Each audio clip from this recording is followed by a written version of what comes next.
I Bleed Orange, Clemson Sports Network. Such a time as this. Welcome to our Saturday, 11 a.m. Eastern Standard Time, I Bleed Orange live show. We're your host, Josh the Gorilla Man Starnes. We got a lot to talk about. Anyways, a lot of stuff going on in the sports world. Like to first of all thank Michael Dent Insurance. It's sponsored by Michael Dent. He's over in Powdersville, All-State Agency. I think he sells a couple more lines, but it's right off the main drag of 153. It's right behind McDonald's, right across the street from Ingles. Go see him. He's been a sponsor of ours for like 3 years. So we got a lot of stuff going on. Also, remember to join our podcast, like and subscribe and share. We do it every Tuesday night at 7:30 with Jacob McDonald and the Rowdy Tiger up in Rock Hill. So, all right. So it's game day. When I say it's game day, we got a lot of games going on. But as far as Clemson, well, like I said, I've never been this excited about basketball. We're playing the Miami Canes, the U, okay? And basketball, Clemson's 5-0, 15-3. First time we've been 5-0 in the ACC ever. I'm saying we're going 6-0. Vegas has Clemson favored. But outside of Duke, Miami, and outside of Duke and Clemson, Miami is the only other team that's actually undefeated in the ACC in ACC play. So we're on an 8-game win streak. We got everybody's coming together. Just some little statistics. Our offense, which 77.6 points a game. I mean, that's enough to win all your games, but that's not really a astronomical number. It's consistent. But the main thing is we're averaging 77.6 points a basketball game, but the defense is only allowing 64.8. So when you look at that, that's about a 13-point difference. So if your defense is only allowed 60.8 points a game to the opposition, to the other team, that's a formula for victories. Dad always said a great offense wins games, but a great defense wins championships. And you're keeping defense may not be sexy, but I'm telling you, you'd rather have a great defense than a great offense. And when you're only allowing the other teams to score 64.8 points a game, that's a recipe for a championship run, in my opinion. So I think this is one of the best basketball teams we've ever had. And I think nobody's really standing out. You got Justin Porter and you've got Justin Porter and RJ Godfrey basically scoring double digits every game, kind of consistent. Porter's had 2 games over 20 points. He's also averaged 12.4 points a game since the BYU game. So, it's pretty consistent. But they're making their free throws, which is really important. They're playing lights out defense. They're getting a lot of turnovers, and they're playing good basketball. And we got momentum. We got excitement. And not only that, I can't think of another time that we've actually had excitement with the men's basketball. And don't forget, the women's basketball is having a heck of a run. So we got two different teams, the male and female teams, both bringing excitement into Tiger Nation in basketball, making basketball great again. Let's go. I'm excited. So anyways, they're going to be playing. Tip-off is at 2:15. So at Little John. So we got a lot going on. Football season is officially over, but actually it's never really over because you got the transfer portal, you got the recruits. Clemson currently ranks number 24th in the nation in recruits. We've had 20 come on. I believe we've had 9 in defense, a couple in offense. Some breaking news. Pirelli, the guy who signed January the 6th, the guy out of California, who was the ACC Defensive Player of the Year. Well, guess what? I wake up this morning. He's no longer with Clemson. He's at Ole Miss. And I'm not accusing. I'm not saying anything, but Dabo has mentioned something about tampering. There have been some rumors that actually Ole Miss is trying to block some people from transferring out. You can't do that. You got to do it the right way. But, it's just changed things. You got a guy that commits. He signs up for class. He enrolls in classes. And then the next thing you know, you wake up and he's at Ole Miss. I'm telling you, when Cade Kubiak is the second highest paid player, second highest paid person on the staff, paid more than Garrett Riley was paid more than Tom Allen's paid. The only body get paid more. It's just a weird atmosphere. You got a guy making $4 million a year to play football. And we've had conversation before on the podcast. I've talked to him about it. This is basically for me. Yeah, I'd rather make $4 million a year than make zero, but I'm a competitor. Most people are competitors. I don't think it should affect the way you play, whether you get paid or not. You should play the same. But evidently, there's been some talk that some of these players this year, because we're all drinking that orange Kool-Aid, and some of these players, because they're getting paid anyways, just didn't really care. They didn't step up, especially on the defensive side with Peter Woods and some of these guys. It just wasn't the kind of season that we expected to see. So going on that note, just real quickly, baseball will be ramping up here February the 13th. So we're getting to the end of college football season, which nobody really saw Indiana and Miami in the mix. And I'm sorry, I'm just not going to, there's no gray area with me. You always know what's on my mind. I won't play games. I'll tell it the way I feel it and feel it the way I tell it. We got Indiana and Miami. I'm not going with Miami just because they're in the ACC. Miami has actually won 5 national championships. They've actually won 6. They got one stolen from Ohio State. So I'm not on the ACC train where I want Miami to win because I'm not a Miami fan anyways, even though we're in the ACC. I really love the Cinderella story of Indiana. I mean, making football great again. I think they had a 1 in 200. I mean, the odds were crazy to even make. Even Miami, both of these teams were not predicted to be in the national championship at this time. But you got Indiana undefeated, playing lights out ball. You got to love their quarterback, class act. And it's good seeing the Indiana nation, who's never been in this position, have a chance to win the national championship. They're playing far better than anybody. I'll tell you, Miami's it's going to be a physical game. It ain't going to be a blowout like it was with Oregon. I'll tell you that much. But I think Indiana on both sides of the ball, if they can protect their quarterback, because Miami has got a tough defensive line there. If they can give their quarterback some time, Indiana's going to win this game. It's not going to be a blowout. I don't think it's going to be a 1-score game. I think it may be a 10-score win by Indiana. I think it's going to be a good game, but I think Indiana's got this game. I think they're going to go in to Miami, to their own home turf. They're playing in Miami. I mean, who would think that? They're playing in Miami. Nobody thought that Miami would be in the national championship, and they basically playing in the backyard. So they do have that going for them. But I just think there's just too much on the Indiana side. Indiana has not lost a game yet. Deserve to be there. In my opinion, they have one of the best college football teams that have ever played. And that goes all the way back to LSU and Joe Burrow days. So a lot's going on with the transfer portal, the NIL. It's just crazy. When you got football players get paid more than the coaches, and then you got guys bidding, here we got $1 million for you. This team's going to pay me $2 million. It's crazy. It's crazy. Should players get paid? Yeah. But, I'll take $1,000 a week for everybody to, take care of the food, the gas, and a little bit of extra spending money is fine. But now we've gotten up into this big time money, and you got a guy coming straight out of high school who's making $4 million a year. You got Arch Manning over there who's making $7 million. Come on, man. I mean, come on. 20 years old, I guarantee you he's not living on campus with and that's why you see him riding around with 2 brand new cars paid for.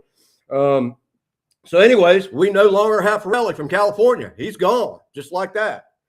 And this is not me, but Dabo's talking about some tampering. I mean, he signed up on January the 6th. We got all excited about that. What are we, January the 16th now? 10 days later, he's going to Ole Miss.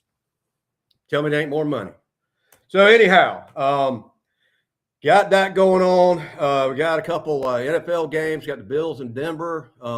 Not to get off into the NFL out of college sports, but I see Josh Allen taking that all the way to the Super Bowl. I mean, you had the Buffalo Bills basically played 4 Super Bowls in a row and lost every one of them. So I got a feel for them. So anyways, Tigers undefeated in ACC play.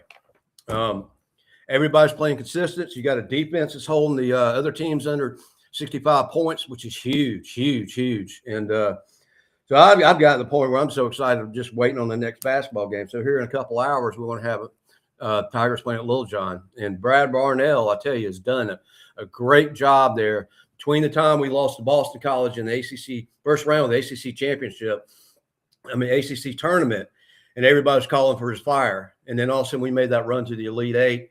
Last year we had the best record we ever had. I think this year is going to be better by far. But last year we made it all the way to the NCAA tournament. I don't know how we lost to McNeese, but when you score 13 points in the first half, you're not going to win too many basketball games. Crazy thing is, if we had a couple more minutes to play in that game, we would have won. We actually made a run for it there at the end. So the basketball's looking good. Baseball's going to be heating up. I think, well, Clemson's ranked number 21 in basketball. I don't want to be overconfident, but I see us winning today and that breaking the top 20, going around 17, 18, 19. You know, we've been talking about on the podcast. We're talking about it in Clemson land. You know, we've got over-respected. It used to be we were under-respected in football. Now we're over-respected. We're ranked 4th going in to the season this year. And we were actually favored, I think, in every game but one. And we won, what, 7-5? Ended up 7-6. So, and then basketball, you know, last year it took us forever to get in the top 20, even after we beat Duke. So we got a lot of momentum going there. We're playing good, solid basketball. Everybody's playing together. We're moving the ball around, taking good shots, getting rebounds, making our foul shots. Defense, unbelievable. Getting a lot of turnovers in defense, block shots, steals. All that's looking good. So just get your popcorn ready. Get your TV. I think it's on the ACC network. I know it's 2:15. Should be on the ACC network. Get your popcorn ready. Sit back and enjoy just a little bit of Little John and another Clemson victories. What I see coming out of Clemson, which would take us to 6-0 in the ACC and 16-3 overall. Which technically, if you followed Clemson basketball this year, we could easily be undefeated. The games that we lost are actually ranked teams that we actually, in the BUY game, I think BUY is actually at number 11 right now. And we were up by 26 points in the first half and lost that game. So, you know, and I think after a couple of those losses, I think Brad, what he did, you know, he's not only, you know, known to getting off to a good start, kind of like Georgia Bulldogs, except we were just the opposite. Georgia Bulldogs in football, they don't usually have the best first half. And then everybody's not so fast, my friends, because Georgia would always come out and find a way to win in the second half. Clemson starting out in basketball this year, have a great first half, go into halftime and eat some donuts and drink some orange Kool-Aid and come out in the second half and let a 26-point lead against the top 10 ranked team, them come back and beat us. There's no sense in that. And I think Brad had a good talking to him when we're playing a good, solid 40 minutes. It's not always how you start, it's how you finish. We're starting good. We're finishing good. We got momentum coming. You know, before I die, because I was going to Clemson football games before I was born in my mom's womb. I was born in Clemson, the December baby. We've never really had a basketball. We haven't been known as a basketball team. Before I die, I want Clemson basketball to be known as a basketball school too, not just a football school. And I think this is the year that we do that. I think. And I know I shouldn't get ahead of myself. We got to take one game at a time. That's all we can do. But everything's looking good. We're, you know, like I said, we're fixing to go on an 8-game winning streak. I don't see us losing. Vegas has got us winning. And we just got the momentum. We're just playing that solid. And I think being at, Little John's going to make the difference. Miami, don't get me wrong, is a good team, a very good team. But being at the momentum we have, being at Little John, I think Clemson probably going to win this by 10. And we've actually been winning against good teams here lately by double digits. It hadn't been that close. So Senior Justin Porter's playing good. RJ Godfrey's playing good. Those two pairs are in double figures every game. Porter, 12.4 points a game, averaging since the BUY game, solid rebounds. Everybody's just coming together. One day, one game, so-and-so have a good game. The next game, so-and-so have a good game. And it just all kind of combine, and everybody comes together, and you usually have that one guy that has that one good game. Number 22 in the NCAA in the nation right now. Going to win today. Going to go from 15-3 to 16-3. Going to be 6-0 in the ACC. It's the first time we've been unbeaten 5-0 since Clemson played basketball, which goes way, way, way, way, way, way back. So anyhow, 2:15 at Little John. Monday night, Indiana versus Miami. And they're playing in Miami, so that's going to be a good game. We got a lot of NFL games on today. So just, I guess the biggest news is at this point in time is Clemson did not have the kind of season they wanted in football. Nobody saw us being 7-5. Nobody saw number number 4 ranked Clemson and a number 2 ranked Penn State playing in the Pinstripe Bowl in a snowstorm. But it is what it is, and we're where we're at, and we've had a pretty good all season so far. We were talking on the podcast about the new offensive coordinator, Chad Moore's hire, and it seems like there's no gray area here in Clemson. It seems like everybody like that's a terrible hire, and the other half of Clemson like that's a great hire. I personally, when I saw it, after I thought about it, and after I looked at it, I really think that Chad Morris is a good hire. And I'll tell you why. Chad Morris, first of all, was familiar with Clemson. He coached there for a while, and he didn't get fired, by the way.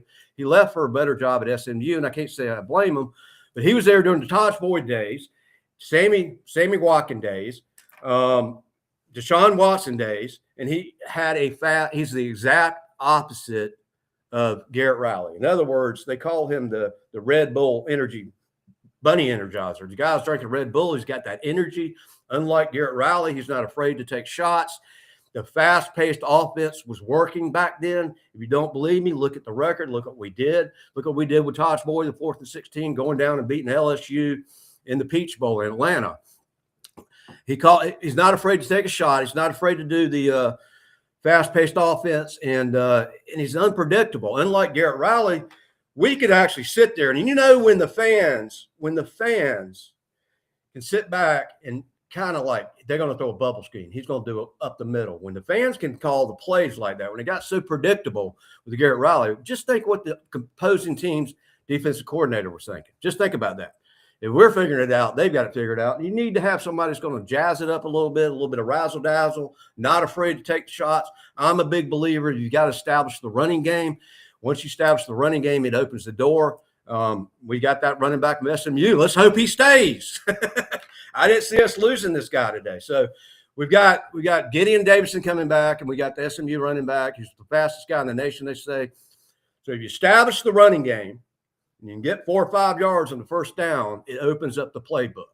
So big take in what we're going to really have to straighten up during this year. And we don't have enough transfer portals actually on offense. We've got 9 of them in defense. We're lacking on the offense. We got to straighten up that offensive line. Say what you want to about Cade. I know he didn't have the year. You had the year before. And I'm telling you, he was running for his life the whole time. The blocking was horrendous. And they kind of straightened it up a little bit about after midseason, but it may not be sexy, people, but the game is won at the line.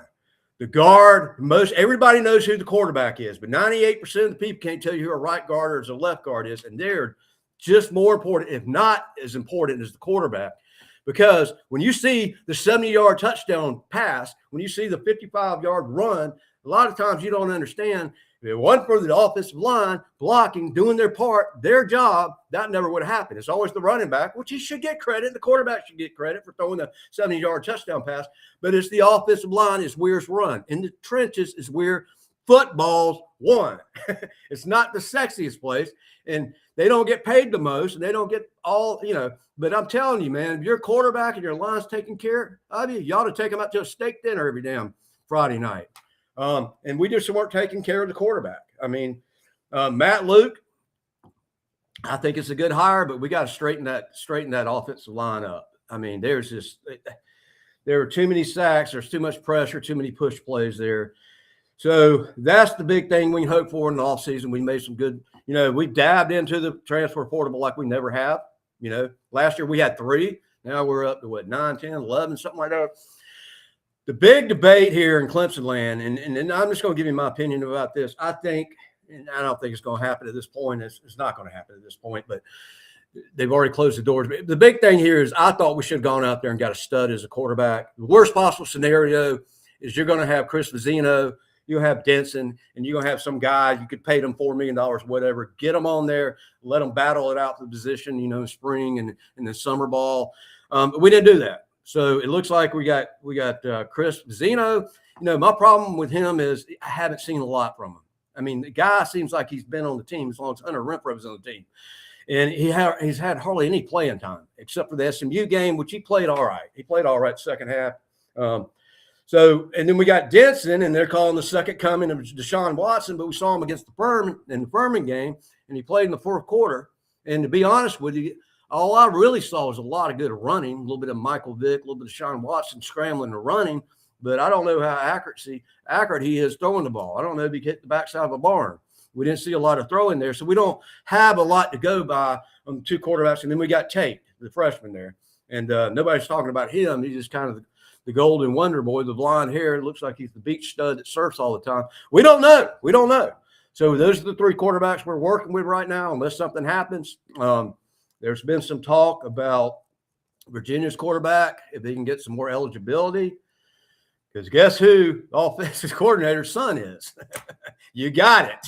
Virginia's quarterback. That would be dad-son relationship there in offense. We don't know if that's going to happen, but there's been some buzz about that. Whether Morris is going to come. The main thing is just peeling this thing with the NCAA. Well, he's got another year of eligibility. So you just don't know what's going to happen, And, the thing with waking up and seeing that thing with Forelli, we were so excited because you had Sammy Brown back there in linebacker, Forelli, the double dual threat there back at linebacker, two studs back there, and now he's gone. And you got to ask yourself, and Dabo's not accusing, but he's talking tampering. You got to ask yourself, if the guy comes and enrolls in Clemson University and signs a contract with Clemson football to play on the team, then all of a sudden, right before the transfer portal ends, he's going down to Ole Miss, just like that. So it just seems a little suspect. So anyhow, a lot going on with I Bleed Orange, a lot of stuff going by. Behind the scenes, some breaking news happened yesterday. I'll get into it a little bit later in the podcast Tuesday night, but we're going to be able to have a lot more influence over in Clemson and what we're able to do with our marketing, with our clients. We've been approved for some stuff, and it's just freaking exciting. It's just too much to talk about right now, but it's going to help our sponsors out a lot better. We're going to be able to bring more to the table, more to offer. Like they say in the Jefferson thing, moving on up, moving on up. So I appreciate you guys. This is living the dream. We're going to be doing this every Saturday at 11 a.m. because, we're doing those live shows on Saturdays anyways during football season. I'm saying, well, I'm paying for this Restream. I'm paying for this service, paying to do these live shows. I might as well do a live show on the off season and kind of keep better informed. So you got the podcast at 7:30 on Tuesday nights. You got this every Saturday at 11 a.m. Join, subscribe. Our podcast numbers are going way up, and it only helps us. It helps our sponsors. So feel free to ask any questions. We'll feel free to give you any answers. We're also doing some stuff at the Hall of Fame Sports Bar and Grill over on Wade Hampton. We're going to be doing a show there every month. We're going to be covering it all. We're going to be doing some sports trivia. We're going to have the DMV, the HDMI cable hooked up to the big screen TV. We're going to do the live sports show, me and Big Mike. And then we're going to do sports trivia. And then we're going to be giving away, I don't know, gift certificates or something to whoever wins the sports trivia. So it'll be a lot of fun. You got these sports bars and you got trivia and you got a band and you got karaoke, but it's a sports bar. And he's like, we need a sports network that's going to show up kind of like their home base and be down here every Saturday. So we're excited about that partnership and what that's going to bring to the table. So we're going to be seeing you once a month live at Sports Bar and Grill. Hall of Fame Sports Bar and Grill in Wade Hampton. As you're going into downtown to Greenville, if you go down a little bit further, on the other side of the road is Henry's Smokehouse. So that's kind of the area it's in. They also have one of these big, like ESPN game day buses. It's got Clemson on there. It's got Georgia. It's got Carolina. It's just a big old bus. They're probably going to do a couple live shows there. So, like I said, we are the most exciting, fastest growing sports network in the nation, and we're just getting started. So get your popcorn ready. Get excited about basketball. I'm more excited about basketball than I ever have been. I can't wait to see this Miami game. And the big thing is, they can say what they want to about the ACC and football. But when it gets to basketball, nobody can really say that the ACC is weak in basketball, especially when you've had the heydays of Michael Jordan and UNC, and you got Duke, and you have NC State out there has done some things, from Virginia. The big question here is in the ACC is the Duke. We beat them last year. I mean, what a game. What a game. We beat them last year down at Little John. $500 ticket, get you a good seat.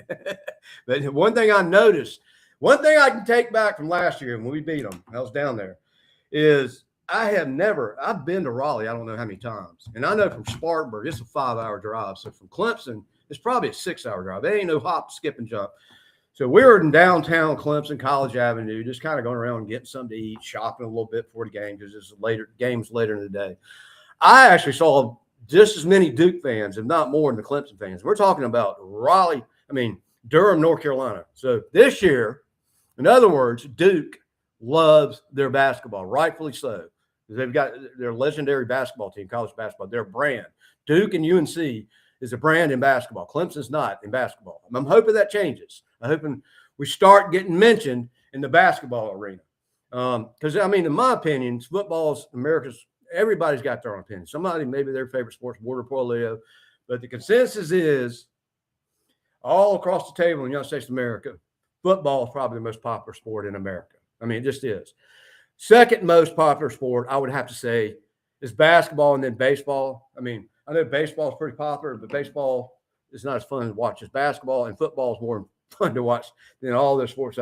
But I would like to see our basketball team make a run past. Let's go to fun.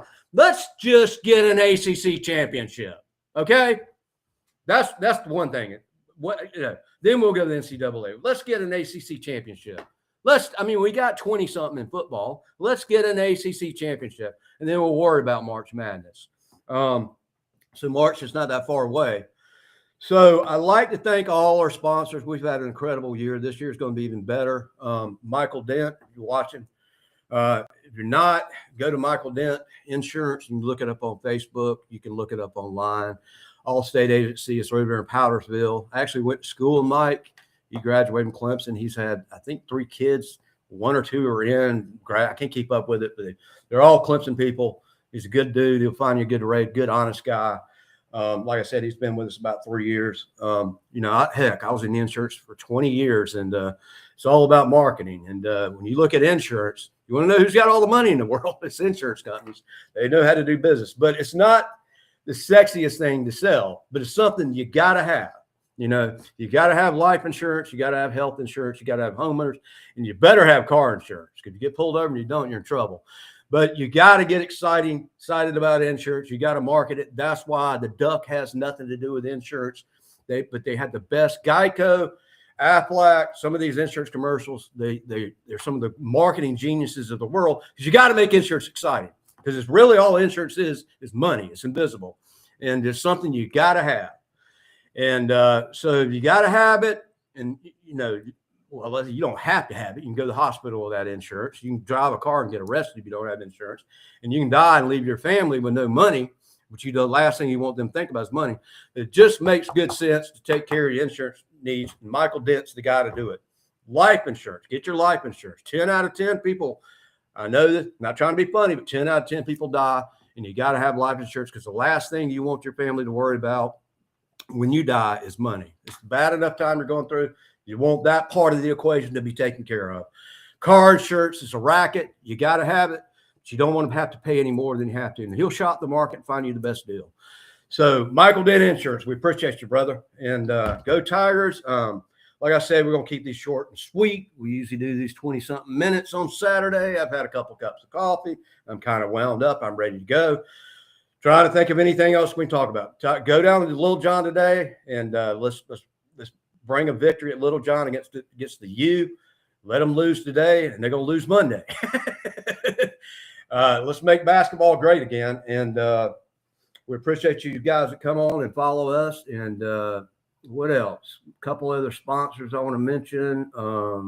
Vapor Nation. They're coming up for their 4th year renewal in March. We got Industrial Incorporated. We did the South Carolina Clemson game there. They're coming up their renewal in March. Anderson Ford's coming up for renewal. Everybody's coming up for renewal.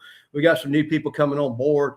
Also, we might be doing a show at Jimmy's Cards and Collectibles. We did a game down there in October, and I was in there yesterday. I ate over at Mama Penn's, and he wants us to come in. We may do a live pregame basketball show. Maybe the Duke game we were playing up in Duke, we'll go down there 2 hours before. Me and Big Mike will break it down like we never broke it down before.